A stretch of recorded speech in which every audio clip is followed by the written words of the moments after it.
warahmatullahi wabarakatuh. Perkenalkan, kami dari kelompok 5. Perkenalkan, nama saya Bri Nurahwati dengan NIM 13-12-5-00035.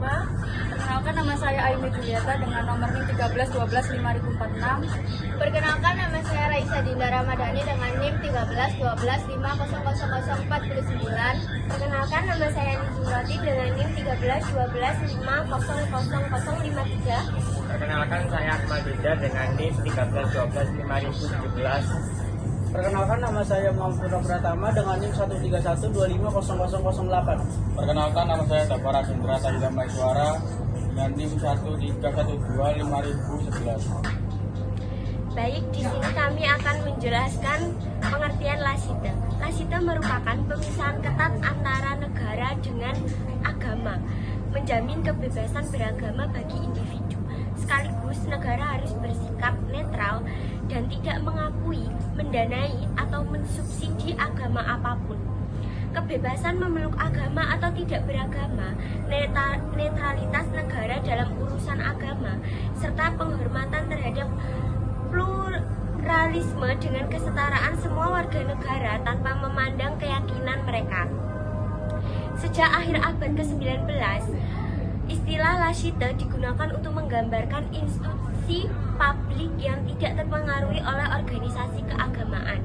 Lasita adalah konsep sekuler yang memisahkan sistem negara dengan agama dengan tujuan agar negara tidak dipengaruhi oleh organisasi keagamaan tertentu dan melindungi organisasi keagamaan dari serangan kekuasaan politik.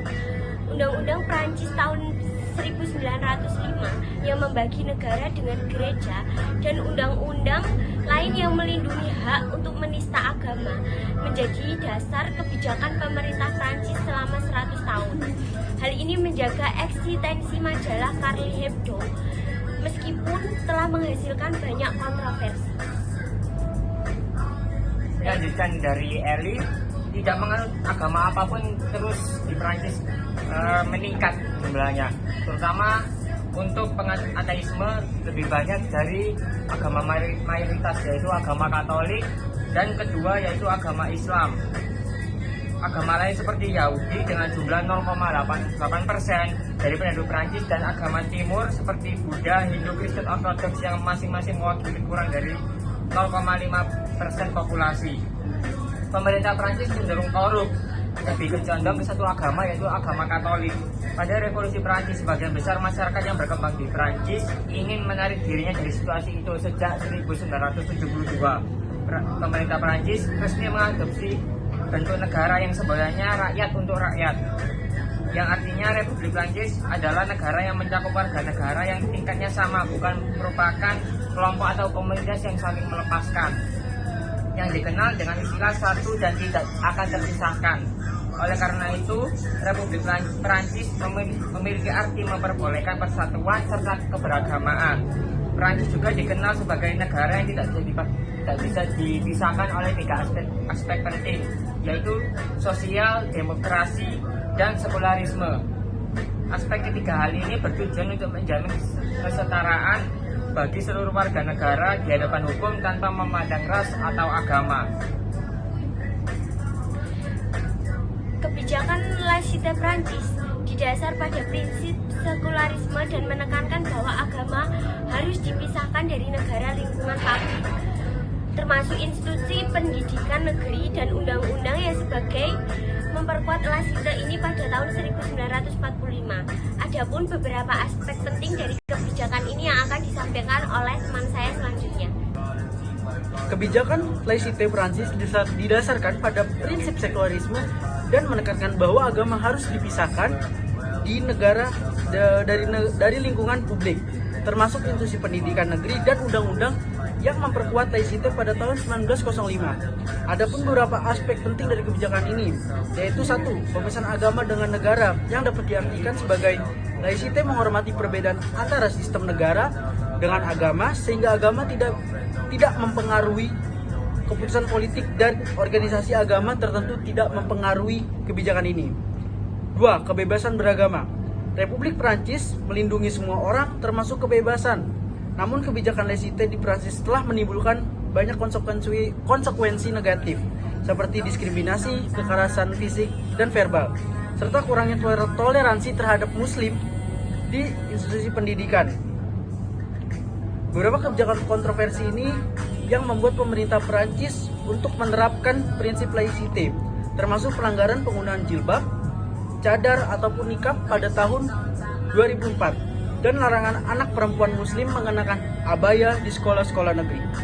Selanjutnya, laicite merupakan prinsip yang tegas, sehingga institusi negara Prancis benar-benar menyatakan diri netral terhadap agama. Dan masyarakat bebas menentukan agama, bahkan untuk tidak menganut agama sekalipun. Laicite Prancis yang terjawanta dalam UU 1905 menekankan sistem pendidikan bebas dari pengaruh agama dan larangan menunjukkan simbol-simbol agama di ruang publik. Prinsip laicite inilah yang secara lestari menjadi dasar bagi sistem hukum dan tatanan sosial di Prancis hingga saat ini.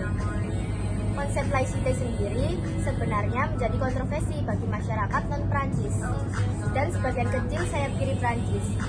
Prinsip laicite dinilai cenderung menggambarkan permusuhan daripada netralitas terhadap agama.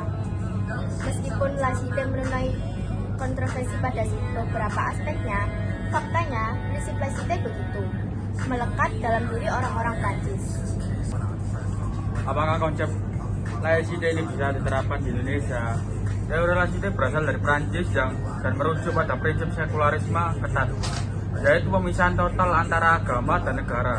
Dalam sistem laicite, negara bersikap netral terhadap semua agama dan tidak memberi ruang bagi ekspresi keagamaan dalam ranah publik yang dikelola negara, misalnya sekolah negeri, kantor pemerintahan, dan lembaga publik. 1. Pengertian singkat laicite. Negara tidak diakui resmi, agama dianggap urusan pribadi warga negara. Tidak boleh ada simbol atau praktik keagamaan di ruang publik negara, misalnya guru memakai jilbab di sekolah negeri, tidak diperbolehkan di Prancis. 2. Kondisi di Indonesia. Indonesia bukan negara sekuler, tapi juga bukan negara agama. Dasar negara Pancasila menempatkan ketuhanan yang Maha Esa sebagai sila pertama. Artinya negara mengakui peran agama, bahkan mewajibkan agama warganya beragama. Terlihat dari kolom agama di KTP, pendidikan agama di sekolah, dan lain-lain. Jadi agama memiliki posisi penting dalam kehidupan publik dan pemerintahan. Di sini saya akan menjelaskan apakah laicite itu bisa diterapkan di Indonesia atau enggak. Jawabannya secara penuh tidak bisa diterapkan karena sangat bertentangan dengan filosofis Pancasila yang justru menetapkan ketuhanan sebagai dasar moral dan spiritual bangsa. Karena Indonesia sendiri menganut sistem laicite religius, di mana negara netral tetapi tetap mendukung keberadaan agama. Sedangkan laicite sendiri sangat bertentangan karena memiliki prinsip negara harus netral terhadap semua agama. Kedua, agama boleh dianut tetapi jangan dibawa ke urusan negara ataupun ke ruang publik.